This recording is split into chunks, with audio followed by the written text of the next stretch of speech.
الحمد لله رب العالمين والعاقبة للمتقين والصلاة والسلام على سيد الأنبياء والمرسلين وعلى آله وأصحابه أجمعين أما بعد فقد قال الله تعالى في القرآن المجيد اعلموا أنما الحياة الدنيا لعب ولهو وزينة وتفاخر بينكم وتكاثر في الأموال والأولاد كمثل غيث أعجب الكفار نباته ثم يهيج فتراه مصفرا ثم يكون حطاما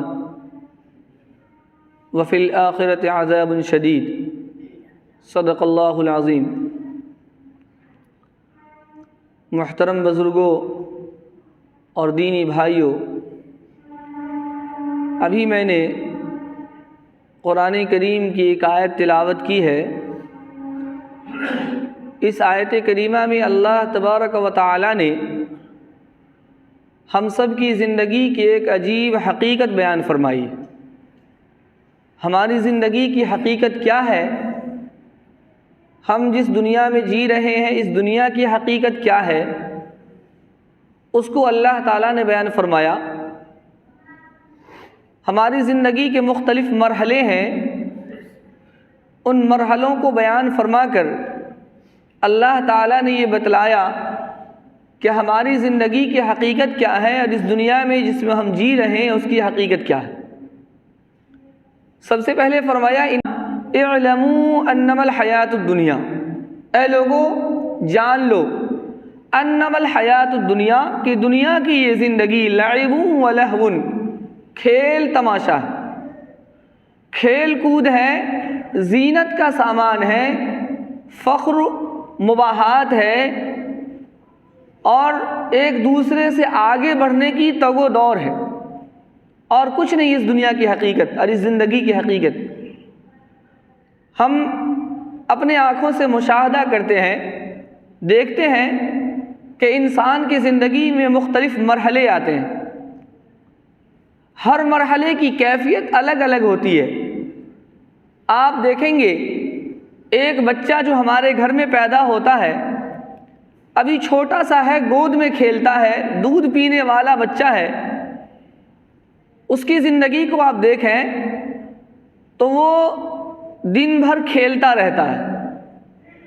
لیکن اس کھیل کے اندر ہار جیت نہیں ہوتی۔ وہ ایسا کھیل کھیلتا ہے جس میں ہار جیت نہیں ہے۔ آپ اس کے ہاتھ میں کوئی چیز پکڑا دیں، کوئی کھلونا دے دیں، اس سے وہ کھیلتا رہتا ہے، اس میں اسے کوئی ہرانے والا نہیں ہوتا، وہ کسی سے ہارتا نہیں ہے، وہ کسی سے جیتتا نہیں۔ آپ اس بچے کے ہاتھ سے وہ لے لیں تو بچہ اچانک سے رونے لگتا ہے۔ وہ کیوں روتا ہے؟ وہ اس لیے روتا ہے کہ اس کھلونے کو وہ ساری کائنات سمجھتا ہے، وہ سمجھتا ہے کہ ساری کائنات ہماری یہی ہے۔ آپ اس کے ہاتھ سے جب چھینتے ہیں تو وہ سمجھتا ہے کہ ہماری ساری چیزیں چھین لی گئی، لوٹ لی گئی، وہ رونے لگتا ہے۔ پھر آپ واپس اسے ہاتھ میں کر دیں، وہ چپ ہو جاتا ہے۔ ہوتا ہے نہیں ہوتا ایسا؟ تو اس بچے کی زندگی اسی کھلونے کے ارد گرد گھومتی ہے، وہ اسی کھلونے سے کھیلتا ہے، سب کچھ اسی کو سمجھتا ہے۔ وہی بچہ تھوڑا بڑا ہو جائے، 5 سال 7 سال کا ہو جائے، چلنے پھرنے لگے، دوڑنے لگے، باہر نکلنے لگے، اب اس بچے کو اس کھلونے سے دلچسپی نہیں ہے۔ اب اس کو دلچسپی ہے ایسے کھیل سے جس کھیل میں ہار جیت ہو، جیسے گلی ڈنڈا کھیلتا ہے، یا ہر معاشرے میں الگ الگ کھیل ہوا کرتے ہیں بچوں کے، ان کھیلوں سے وہ کھیلا کرتے ہیں، ان کھیلوں کو اختیار کرتے ہیں۔ اب اس بچے کو آپ جو چھوٹا تھا، گود میں تھا، جس وقت اس کے ہاتھ میں جھنجھنا دیا کرتے تھے وہ خوش ہوا کرتا تھا، اسی جھنجھنے کو 7 سال 8 سال کی عمر میں اس کو لا کر ہاتھ میں دے دیں تو وہ خوش ہونے کے بجائے آپ سے ناراض ہوگا، آپ سے کہے گا کہ یہ جھنجھنا ہم کوئی دودھ پیتے بچے ہیں کہ لا کر کے دیے، آپ مجھے فلاں چیز، آپ مجھے کیرم بورڈ لا کر دیجیے، آپ مجھے لوڈو لا کر دیجیے، آپ مجھے فلاں چیز جو اس زمانے میں کھیلے جاتے ہیں ان کھیلوں کا مطالبہ کرے گا کہ وہ کھلونے لا کر دیجئے، اس سے میں کھیلوں گا۔ یہ تو دودھ پیتا بچہ کھیلتا، اسے برا لگتا ہے، وہی بچہ جو گلی ڈنڈے کا شوقین تھا، ابھی اس ساری کائنات اسے سمجھتا تھا، آپ بڑے ہیں، آپ اسے منع کرتے ہیں کہ بیٹا یہ کھیل نہ کھیلو، اسے برا لگتا ہے کہ کیوں منع کیا جاتا ہے مجھے، میں اگر یہ کھیل کھیلتا ہوں تو مجھے منع کیوں کیا جاتا ہے، منع کرنے والے سے اسے نفرت ہوتی ہے، تکلیف ہوتی ہے۔ وہی بچہ جب جوان ہو جاتا ہے، اب 20 سال کا ہو گیا، 25 سال کا ہو گیا، اب اسے کہیے کہ بیٹا چلو گلی ڈنڈا کھیل لو، جاؤ باہر گلی ڈنڈا کھیلو، تو وہ آپ سے ناراض ہوگا۔ آپ کبھی بازار جائیں اور اس کے لیے گلی ڈنڈے خرید کر لائیں یا کوئی ایسا کھلونا جس سے وہ کھیلا کرتا تھا 5 سال 7 سال کی عمر میں، اور اسے لا کر کے دے دیں تو وہ بچہ ناراض ہو جائے گا، کہے گا یہ میرے کھیلنے کی چیز ہے، کیا میں بچہ ہوں، چھوٹا سا بچہ ہوں، کیا آپ مجھے لا کر دے رہے ہیں، وہ ناراض ہوتا ہے۔ اب اس کا شوق کیا ہے؟ اب اس مرحلے میں آ کر زینتن کا مرحلہ آ جاتا ہے، وہ چاہتا ہے کہ ہم زیب و زینت اختیار کریں، ہم بنیں سنوریں، ہمارے چہرے صاف ہوں، ایسا کریم لگائیں کہ لوگ دیکھیں تو سمجھیں کہ بھائی یہ بچہ بڑا خوبصورت ہے، یہ نوجوان بڑا اچھا ہے، اس کے جسم سے خوشبو آنی چاہیے، کپڑے میں استری ہونی چاہیے، کپڑے کا کرچ نہ ٹوٹنا چاہیے، زینتن۔ اب اس کی زندگی زینت کے ارد گرد گھوم رہی ہے، اسی کو سب کچھ سمجھتا ہے۔ لیکن وہی جوان جب شادی شدہ ہو جاتا ہے، بچے ہو جاتے ہیں، 35 سال 40 سال کی عمر ہو گئی، اب اسے آپ کہیے کہ ذرا کپڑے اچھے پہن لیں، ذرا استری کر لیں، تو اسے برا لگتا ہے، ارے یہ سب کیا، ہم کوئی نوجوان آدمی ہے کیا، ہم جوان ہیں کہ یہ سب لگائیں فیشن کریں، ہمیں فیشن سے کوئی مطلب نہیں، اب کپڑے میں پریس ہو یا نہ ہو، استری ہو یا کرچ ٹوٹ گئی کوئی مسئلہ نہیں، کہیں کپڑے میں کوئی دھبا لگ گیا تب بھی کوئی مسئلہ نہیں، اب وہ چل رہا۔ اب اس کو ضرورت کس بات کی ہے؟ وَتَفَاخُرٌ بَيْنَكُمْ، اب اس کو ضرورت اس بات کی، وہ چاہتا ہے بڑی سے بڑی ڈگری مل جائے، بڑا سے بڑا منصب مل جائے، بڑی سے بڑی دولت مل جائے، بڑی نوکری مل جائے کہ جس سے ہم لوگوں میں فخر کر سکیں کہ ہم اتنے بڑے دولت مند ہیں، ہمارے پاس اتنی ڈگریاں ہیں، ہم ایسے ہیں، اتنی ہمارے پاس پلاٹ ہیں، یہ ہے وہ ہے، اب اسباب فخر اختیار کرتا ہے وہ۔ اس کے بعد ایک مرحلہ وہ آتا ہے جو بڑھاپے کا مرحلہ کہلاتا ہے، اب اس میں ڈگریوں سے اسے کوئی مطلب نہیں، دولت سے بھی عام طور پہ کوئی مطلب نہیں ہوتا، اب وہ اپنے لیے کچھ نہیں چاہتا، وہ چاہتا ہے کہ میرا بچہ فلاں ملک میں چلا جائے، میرے بچے کو یہ بن جائے وہ بن جائے، میرے اتنے پوتے ہو، اتنے ناتی ہو، اتنے نواسے ہو، اتنے نواسیاں ہو۔ اب وہ جب بوڑھا آپس میں ملتا ہے تو دیکھیے گا ضرور یہ بات اس بات کا تذکرہ کریں گے کہ میرے اتنے بچے ہیں، اب فلاں بچہ فلاں جگہ پر شفٹ ہے، ماشاءاللہ بہت اچھے ہیں، میرے اتنے نواسے ہیں، اتنی نواسیاں ہیں، سب کی شادی ہو چکی، سب یہ کر رہے ہیں وہ کر رہے ہیں، اب یہی گفتگو ان کی ہوگی۔ اللہ تعالیٰ نے اس آیت کریمہ میں ہم سب کو یہ بتلایا کہ لوگوں اپنی زندگی پر غور کرو، تمہاری زندگی کا ایک مرحلہ وہ آتا ہے کہ جس میں تم جھنجھنے سے کھیلتے ہو، ایک مرحلہ وہ آتا ہے کہ جس میں تم گلی ڈنڈے کھیلتے ہو،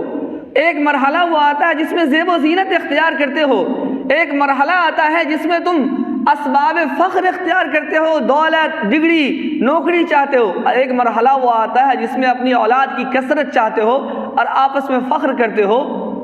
لیکن اس بات پر غور کرو کہ جب ایک مرحلے سے گزر کر دوسرے مرحلے میں جاتے ہو تو پہلے مرحلے کی چیز سے نفرت ہو جاتی، ہوتی نہیں ہوتی؟ 10 سال کے بچے کو جھنجھنے سے نفرت، 20 سال کے بچے کو گلی ڈنڈے سے نفرت، 40 سال کے آدمی کو زیب و زینت سے نفرت، اور 60 سال کے آدمی کو اب پیسہ دولت دھن دولت کچھ نہیں چاہیے، اب اسے بس آرام چاہیے، اور سب بال بچے اپنی اپنی جگہ ٹھیک ہوں۔ اللہ تعالیٰ نے یہ بتلایا کہ لوگوں تم بڑھاپے پر آ کر رک گئے کہ تمہاری زندگی کا مرحلہ ختم ہو گیا، لیکن نہیں، خبردار، اس سے آگے بھی ایک مرحلہ ہے، اور وہ مرحلہ یہ ہے کہ تمہاری آنکھیں بند ہو جائیں گی، تم زمین کے اندر دفن کر دیے جاؤ گے، وہ بھی ایک مرحلہ ہے۔ اور جب وہ مرحلہ آئے گا تو زندگی کے ان تمام مرحلے کو تم برا سمجھو گے۔ جس طرح سے 10 سال کا بچہ جھنجھنے سے نفرت کرتا ہے اور کہتا ہے کہ میں اپنی زندگی کس چیز میں نے ضائع کر دی، ایک جھنجھنے سے میں محبت کرتا تھا، ایسا کیسے ہو سکتا؟ ایک 20 سال کے نوجوان سے آپ کہیے کہ تم جب چھوٹے تھے تو اس جھنجھنے سے بڑی محبت کرتے تھے، ہاتھ سے چھین لیا جاتا تھا تو تم رونے لگتے تھے، وہ کہے گا میں یقین نہیں کرتا، اس جھنجھنے کی خاطر میں کیوں رہوں گا؟ اسے اس بات پر یقین نہیں آئے گا، وہ سمجھتا ہے کہ ہم نے یہ کام کیا ہی نہیں اس سے پہلے، ایسے ہی زندگی کے ہر مرحلے سے انسان گزر کر جب دوسرے مرحلے میں جاتا ہے تو پہلے مرحلے کی چیز اسے بیکار سمجھ میں آتی ہے، اس کی کوئی حقیقت سمجھ میں نہیں آتی۔ اللہ تعالیٰ نے فرمایا کہ لوگوں یہی حالت ہے جب تم اپنی زندگی کے آخری مرحلے میں جاؤ گے، آنکھیں بند ہو جائے گی، قبر میں چلے جاؤ گے تو زندگی کے ان تمام مرحلوں میں جو کچھ بھی تم نے کیا ہے اس پر افسوس کرو گے کہ میں نے کس چیز کو دل دے رکھا تھا، کس چیز پر مر مٹا تھا، کس چیز کے لیے رات دن اکٹھا کر رکھا تھا، یہ سب کی سب چیزیں میرے لیے بے سود ہیں۔ یہ زندگی کی حقیقت ہے۔ اللہ تعالیٰ نے فرمایا وَمَا الْحَيَاةُ الدُّنْيَا إِلَّا مَتَاعُ الْغُرُورِ، اے لوگوں زندگی، یہ جو دنیا کی زندگی ہے یہ ایک دھوکہ ہے۔ اور اس کی مثال اللہ تعالیٰ نے قرآن کریم میں دیا كَمَثَلِ غَيْثٍ أَعْجَبَ الْكُفَّارَ نَبَاتُهُ ثُمَّ يَهِيجُ فَتَرَاهُ مُصْفَرًّا ثُمَّ يَكُونُ حُطَامًا۔ فرمایا کہ لوگوں تم اپنی زندگی کے مرحلے کو دیکھ کر جس طرح سے خوش ہوتے ہو، تم سوچو اس بات کو کہ جس طرح سے بارش ہوتی ہے اور زمین کے اوپر جو زمین بنجر ہوتی ہے اس کے اندر بھی اللہ نے صلاحیت پیدا کی، اس پہ ہریالی نکل آتی ہے، کھیت میں پودے نکل آتے ہیں، غلے اناج نکل آتے ہیں، ان ہریالیوں کو دیکھ کر، ان سبزہ زاروں کو دیکھ کر کسان خوش ہوتا ہے، سمجھتا ہے کہ یہ بہت اچھا ہے اور خوش ہوتا ہے، لیکن دھیرے دھیرے دھیرے دھیرے ایک وقت آتا ہے اس پر پیلا پن آ جاتا ہے، یکون مصفرن ثم یکون حطاما، پھر وہ ٹکڑا ٹکڑا ہو جاتا ہے، بھوسا بن کر ختم ہو جاتا ہے۔ فرمایا زندگی بھی ایسی ہی ہے کہ شروع میں لگتی ہے کہ زندگی بڑی خوشنما ہے، بڑی اچھی ہے، یہ دنیا کی دھن دولت، یہ ساری چیزیں، یہ سب کی سب چیزیں ہمارے پاس ہمیشہ رہیں گی، لیکن دھیرے دھیرے اس کو زوال آتا ہے۔ اگر اس کو زوال نہ آئے تو انسان کو زوال آتا ہے، انسان اس مرحلے میں پہنچ جاتا ہے کہ سب کچھ ہے لیکن وہ کچھ نہیں کر سکتا۔ ایسے ہی انسان کی زندگی کا مرحلہ۔ میرے بھائیوں، سوچنے کی بات یہ ہے کہ ہم بھی زندگی کے کسی نہ کسی مرحلے میں ضرور ہیں، اس مرحلے میں رہ کر ہم پچھلے مرحلے کو دیکھیں کہ ہم نے ان مرحلوں میں کن چیزوں سے محبت کی تھی اور آج ان چیزوں سے نفرت ہے۔ اسی طرح آنکھیں بند ہونے کے بعد زندگی کے تمام کاموں سے ہمیں نفرت ہو جائے گی، ہم وہاں جا کر جس چیز کو تلاش کریں گے وہ چیز ہوگی جو آخرت میں کام آنے والی، اور اس کے لیے دنیا ہمارے پاس ہے، دنیا میں رہ کر جتنا کر سکیں گے کر لیں، ورنہ آخرت میں جا کر بھی افسوس کرنا پڑے گا۔ قبر کے اندر بھی جا کر کے افسوس کرنے سے بہتر ہے کہ دنیا کے اندر ہی اس کی تیاری کر لیں۔ مذہب اسلام نے کبھی ہمیں دنیا سے منع نہیں کیا، مذہب اسلام نے یہ نہیں کہا کہ دنیا چھوڑ دو، کمانا چھوڑ دو، تجارت چھوڑ دو، زراعت چھوڑ دو اور چلے جاؤ جنگل میں بیابانوں میں بیٹھ کر عبادت کرو۔ ہماری شریعت یہ نہیں کہتی، اسلام تو یہ کہتا ہے لا رہبانیت فی الاسلام، اسلام میں رہبانیت نہیں ہے۔ یہودیت کے اندر، یہود و نصارہ کے اندر رہبانیت تھی، لوگ اس کو بڑی بات سمجھتے تھے کہ آدمی سب کچھ کو چھوڑ کر اللہ کی عبادت میں لگ جاؤ۔ مذہب اسلام نے یہ نہیں کہا، مذہب اسلام نے کہا کہ نہیں، تم تجارت بھی کرو، زراعت بھی کرو، ملازمت بھی کرو، دنیا کے کام دھندے بھی کرو، لیکن ایک شرط ہے کہ اس دنیا کو دل پر مسلط نہ کرو۔ اگر ایسا ہوتا، دنیا کو چھوڑنے کی بات کہی جاتی تو ہمارے نبی صلی اللہ علیہ وسلم تجارت کیوں کرتے؟ آپ نے تجارت کی ہے، آپ نے زراعت کی ہے، آپ صلی اللہ علیہ وسلم نے بھی دنیا کے اسباب اختیار کیے ہیں۔ مطلب یہ ہے کہ ہم دنیا تو کمائیں لیکن دنیا کو دل پر مسلط نہ کریں۔ حضرت تھانوی رحمۃ اللہ علیہ نے لکھا کہ دنیا کی ضرورت اسی طرح سے انسان کو ہے جس طرح سے ایک گھر کے اندر بیت الخلاء کی ضرورت ہے۔ آپ گھر کے اندر گھر کو بہت خوبصورت بنا لیں، ٹائلز لگا لیں، ماربل لگا لیں، بہت عالی شان گھر بنا لیا، لیکن اس میں آپ نے ٹوائلٹ نہیں بنایا، بیت الخلاء نہیں بنایا، تو وہ گھر آپ کا نامکمل ہے۔ وہ گھر کوئی گھر نہیں، وہ نامکمل گھر ہے۔ ضرورت ہے اس میں بیت الخلاء کی، ضرورت ہے ٹوائلٹ بنانے کی، باتھ روم بنانے کی، لیکن کوئی عقل مند آدمی اگر باتھ روم یا ٹوائلٹ بنا لیا تو اس میں دن بھر جا کر بیٹھا نہیں رہتا،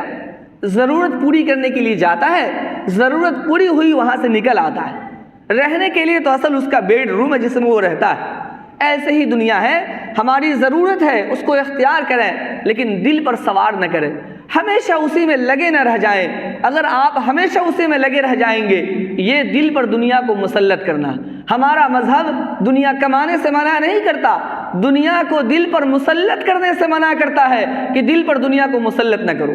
حضرت شیخ سعدی رحمۃ اللہ علیہ نے بڑی اچھی بات کہی، فرمایا آب دریا زیر کشتی ہستی است، آب دریا زیر کشتی ہستی است، آب دریا ہلاکے کشتی است۔ بڑا اچھا شعر ہے۔ فرمایا دنیا کی مثال ایسے ہی ہے جیسے ایک کشتی کے لیے پانی کو ضرورت ہو، ایک کشتی کو پانی کی ضرورت ہوتی ہے، اگر پانی نہ ہو تو کشتی نہیں چل سکتی، پانی کے بغیر کشتی نہیں چل سکتی، لیکن پانی کشتی کے لیے اسی وقت تک مفید ہے جب وہ پانی کشتی کے نیچے ہو، کشتی کے دائیں ہو، بائیں ہو، آگے ہو، پیچھے ہو، تو وہی پانی کشتی کے لیے ذریعہ حیات ہے، چلنے کا ذریعہ ہے۔ لیکن وہی پانی جو کشتی کو چلا رہا تھا، اگر وہ پانی کشتی کے اندر آ جائے تب وہ کشتی کو چلائے گا نہیں، کشتی کو ڈبو دے گا۔ یہی حالت ہماری ہے کہ دنیا ہمارے لیے جس طرح کشتی کے لیے پانی ضروری ہے، ہمارے لیے دنیا ضروری ہے، لیکن اس وقت تک جب تک کہ وہ دنیا ہمارے ارد گرد ہو، ہمارے دلوں کے اندر نہ بیٹھ جائے۔ اب آپ کہیں گے، ہر آدمی کہے گا کہ ہمارے دل میں کہاں دنیا ہے، ہمارے پاس تو دنیا ہے لیکن ہمارے دل میں دنیا نہیں، تو سب کہے گا۔ لیکن میں آپ کو ایک کسوٹی بتاتا ہوں، ایک پیمانہ دیتا ہوں، اس پیمانے سے آپ چاہیں تو اپنے آپ کو ناپ سکتے ہیں، پرکھ سکتے ہیں، جانچ سکتے ہیں کہ دنیا ہمارے دل میں ہے یا دنیا ہمارے دل سے باہر ہے۔ بس ایک کسوٹی کیا ہے؟ آپ دیکھیے، ایک طرف دنیا ہے اور ایک طرف دین ہے، آپ دین کو چھوڑ کر دنیا کما رہے ہیں، یہ اس بات کی علامت ہے کہ دنیا آپ کے دل میں ہے۔ آپ دنیا بھی کما رہے ہیں اور دین میں بھی لگے ہیں، اس بات کی علامت ہے کہ دنیا آپ کے دل میں نہیں ہے، دنیا آپ کے ارد گرد ہے۔ یہی مطلوب ہے ہماری شریعت میں۔ ہمارے نبی صلی اللہ علیہ وسلم تجارت بھی کرتے تھے، زراعت بھی کرتے تھے، ہمارے نبی صلی اللہ علیہ وسلم دنیا کے کام دھندے بھی کیا کرتے تھے، لیکن ساتھ میں اللہ کی عبادت بھی کیا کرتے تھے۔ اللہ کی عبادت کے ساتھ اگر آپ دنیا کما رہے ہیں تو حقیقت میں یہ دنیا نہیں، وہ بھی دین ہے۔ لیکن اگر اللہ کی بغاوت کے ساتھ دنیا کما رہے ہیں، اور بغاوت کا مطلب یہ ہوا کہ اللہ کی عبادت تو نہیں کرتے، ساتھ ہی ساتھ تجارت کرتے ہیں لیکن تجارت میں دھوکہ دیتے ہیں، تجارت میں بے ایمانی کرتے ہیں، آپ کسی کو دھوکہ دے کر جھوٹ بول کر کما رہے ہیں، اس کا مطلب ہے کہ آپ دنیا کما رہے ہیں صرف اور صرف، آپ دین نہیں کما رہے ہیں۔ تو دنیا ہمارے دل میں ہے یا نہیں، اس کی علامت کیا ہے کہ ہم دین کے ساتھ ساتھ دنیا کمائیں۔ صرف اور صرف دنیا میں لگ جائیں گے تو اس کا مطلب ہے کہ دنیا ہمارے دل میں بیٹھی ہے۔ اور یاد رکھیے، دین کے ساتھ ساتھ دنیا کمائیں گے تو جان لیجئے اس کی کتنی بڑی فضیلت ہے۔ بس ایک واقعہ سنا کر اپنی بات ختم کرتا ہوں۔ حضرت عبداللہ بن مبارک رحمۃ اللہ علیہ اتنے بڑے عالم کہ اپنے زمانے میں ان سے بڑا کوئی عالم ہی نہیں تھا۔ حضرت عبداللہ بن مبارک رحمۃ اللہ علیہ بہت بڑے محدث، بہت بڑے فقیہ، بہت بڑے مفسر، بہت بڑے اللہ والے، بزرگان دین میں ان کا بڑا مقام ہے۔ ان کا انتقال ہوا، کسی آدمی نے خواب میں دیکھا کہ حضرت جنت الفردوس میں ہے۔ پوچھا کہ حضرت کیا معاملہ ہوا؟ کہا اللہ نے بخش دیا اور اللہ نے مجھے جنت دے دی، لیکن وہ مقام نہیں ملا جو مقام اس لوہار کو ملا جو میرے گھر کے قریب ہے۔ اب اس کی آنکھ کھل گئی، یہ آدمی حیران، ان کا مرید تھا، سوچا کہ اتنے بڑے عالم، اتنے بڑے فقیہ، اتنے بڑے محدث، اور ان کو وہ مقام نہیں ملا جو اس لوہار کو مل گیا۔ آخر اس لوہار میں ایسی کون سی بات تھی، اس کا کون ایسا عمل تھا، ذرا دیکھا جائے، پوچھا جائے۔ سفر کرتا ہے، آتا ہے، معلوم کرتا ہے تو معلوم ہوا کہ حضرت عبداللہ بن مبارک رحمۃ اللہ علیہ کے وفات کے وقت ہی اس کی وفات ہوئی تھی۔ وہ لوہار ان کے گھر کے سامنے تھا۔ اس کے گھر گئے، پوچھا کہ بھائی ان کا کوئی خاص عمل بتاؤ کہ جو عمل ان کی زندگی میں بالکل ممتاز ہو، تاکہ ہم سمجھ سکیں کہ اسی عمل سے اللہ نے اس کو یہ مقام دیا۔ لوگوں نے بتایا، ان کے گھر والوں نے کہا کہ کوئی خاص عمل نہیں تھا، بس ایسے ہی عام زندگی جیسی زندگی جیتے تھے، لیکن ایک بات تھی اس کے اندر جو بڑی ممتاز تھی اس کی زندگی میں۔ وہ بات یہ تھی کہ وہ ہتھوڑا لے کر دن بھر لوہا کوٹا کرتا تھا، لیکن اگر وہ لوہا کوٹنے کے لیے ہتھوڑا سر پر اٹھاتا اور آواز آ جاتی اللہ اکبر مسجد سے، تو اس ہتھوڑے کو لوہا پر مارنے کے بجائے وہ پیچھے چھوڑتا تھا اور کہتا تھا کہ اللہ کا منادی جب بلا چکا ہے، اللہ کے دربار سے آواز آ چکی ہے، تو اب ہتھوڑا لوہے پر مارنا حرام ہے، پیچھے چھوڑ دیتا تھا اور مسجد کی طرف نکل جاتا تھا۔ یہ اس کا خاص عمل تھا۔ کہا اسی عمل نے ان کو عبداللہ بن مبارک رحمۃ اللہ علیہ سے آگے بڑھایا۔ آج ابھی قرآن کریم کی جو آیت میں نے پڑھی، اس میں اللہ تبارک و تعالیٰ نے انسانی زندگی کے مختلف مرحلے کو بیان کیا ہے کہ انسان کی زندگی کے مرحلے کیسے ہیں۔ ایک مرحلہ سے گزرتا ہے تو دوسرے مرحلے میں انسان پہلے مرحلے کی چیز سے نفرت کرتا ہے، ایسے ہی گزرتے گزرتے انسان کی موت آ جاتی ہے اور انسان زندگی میں جتنے بھی کام کیے ہیں ان تمام سے اسے نفرت ہوتی ہے اور افسوس کرتا ہے سوائے اس کے کہ اس نے اللہ کے لیے کوئی نیک عمل کیا ہو۔ یہ نیک عمل کرنے کا وقت ہے، ان عمل کو کر لیجئے، زندگی کا کوئی بھروسہ نہیں، کب زندگی ہم سے چھین لی جائے، کب سانسیں بند ہو جائے اور کرنے کا کوئی موقع نہیں ملے گا۔ ایک اللہ والے نے دنیا کی مثال دیتے ہوئے لکھا، کہا کہ انسان کی زندگی کی مثال ایسی ہے کہ جیسے ایک باغ ہے اور باغ کے 4 مرحلے ہیں، 4 حصے ہیں۔ ایک بادشاہ نے ایک آدمی کو بلایا اور کہا کہ دیکھو ہمارے باغ میں 4 حصے ہیں، چاروں حصوں میں تم جاؤ اور ایک ٹوکری لے لو اور ٹوکری میں پھل توڑ کر تم اچھے پھل توڑ کر لاؤ۔ اگر تم ٹوکری بھر کر لے آئے تو تم کو بہت بڑا انعام دیں گے، اور اگر تم نے ٹوکری خالی لائی تو تمہیں سزا دیں گے۔ اگر منظور ہے تو اندر جاؤ اور لے آؤ، لیکن ایک شرط یہ ہے کہ جب ایک مرحلے سے گزر جاؤ گے تو دوسرے مرحلے میں لوٹنے کی تمہیں اجازت نہیں ہوگی۔ اس نے کہا یہ کون سی بھاری بات ہے، سر پہ ٹوکری اٹھاؤں گا اور توڑتا ہوا نکل جاؤں گا۔ چنانچہ اس آدمی نے ایسا ہی کیا، باغ کے اندر داخل ہوا، سر پہ ٹوکری ہے، دیکھا کہ اس پہلے مرحلے کے اندر، پہلے حصے کے اندر بڑے عمدہ پھل لگے ہوئے ہیں، لیکن سوچتا ہے کہ یہاں سے اگر سر پر ٹوکری پر بھر کر لے جاؤں کافی فاصلہ ہے، اس لیے اتنا بھاری لے جانے کی کیا ضرورت ہے، اگلے مرحلے میں اگلے حصے میں جا کر توڑ لوں گا۔ وہاں جب جاتا ہے تو دیکھتا ہے کہ یہاں بھی اچھے اچھے پھل ہیں، سب کچھ ہے یہاں، لیکن سوچتا ہے کہ یہاں کیا توڑوں، چلو تیسرے مرحلے میں جا کر توڑ لوں گا۔ جب تیسرے مرحلے میں جاتا ہے تو دیکھتا ہے کہ یہاں بھی پھل لگے ہیں اور عمدہ قسم کے پھل ہیں، لیکن سوچتا ہے کہ یہاں کیا توڑوں، آخری مرحلے میں جا کر کے توڑ لوں گا اور باہر نکل جاؤں گا۔ لیکن جب آخری مرحلے میں جاتا ہے تو دیکھتا ہے کہ یہاں تو پھل ہی نہیں، یہاں تو خالی ہے، اب کروں تو کیا کروں، واپس ہونے کی اجازت نہیں، اس لیے آگے نکل جاتا ہے، باہر آتا ہے، بادشاہ اسے پکڑتا ہے، گرفتار کرواتا ہے اور اسے سزا دلواتا ہے۔ میرے بھائیوں، ہماری زندگی کی یہی مثال ہے، ہماری زندگی کا ایک مرحلہ ہے، بچپنا کا مرحلہ ہے، ایک مرحلہ جوانی کا مرحلہ ہے، ایک مرحلہ بڑھاپے کا مرحلہ ہے، بڑھاپے کے بعد آنکھیں بند ہونے کا مرحلہ ہے، وہ قبر کا مرحلہ ہے، وہاں ہم کچھ بھی نہیں کر سکتے۔ انسان سوچتا ہے کہ ابھی بچپنا ہے، ابھی عبادت کیا کرے، ماں باپ بھی سوچتا ہے کہ بچہ ہے اسے عبادت کے لیے کیا کہوں، لیکن ہوتا یہ ہے کہ وہ بچہ جوان ہو جاتا ہے، جوان ہونے کے بعد سوچتا ابھی تو جوانی ہے، ابھی کیا عبادت کروں، ابھی تو ہمیں نوکری کی تلاش ہے، پڑھائی کا زمانہ ہے، چلو بڑھاپے میں کر لیں گے۔ جب بڑھاپا آتا ہے تو سوچتا اب بوڑھا ہو گیا، اب کیا عمل کر سکوں گا، اب تو ہمارے ہاتھ کام نہیں کرتے، پاؤں کام نہیں کرتے، پیشاب کا عارضہ ہوتا ہے، طرح طرح کی بیماریاں ہیں، جانے میں ٹھوکریں لگتی ہے، وہ سوچتا اب کیا کروں، اب جو ہونا ہے ہوتا رہے گا، آنکھیں بند ہو جاتی ہے، قبر کے اندر چلا جاتا ہے، اور اللہ کے رسول نے فرمایا اذا مات الانسان انقطع عنہ عملہ، انسان مرتا ہے اور اس کے عمل کا سلسلہ ختم ہو جاتا، کچھ بھی نہیں کر سکتا۔ اب وہاں جا کر افسوس کرتا ہے، خالی ٹوکری لے کر جاتا ہے، وہاں اللہ کے یہاں سزا ہوتی ہے۔ وقت رہتے ہوئے انسان تیاری کر لے، یہ اس کی عقل مند ہونے کی علامت ہے۔ اللہ تبارک و تعالی ہم سب کو کہنے سننے سے زیادہ عمل کی توفیق عطا فرمائے۔ وآخر دعوانا الحمدللہ رب العالمین۔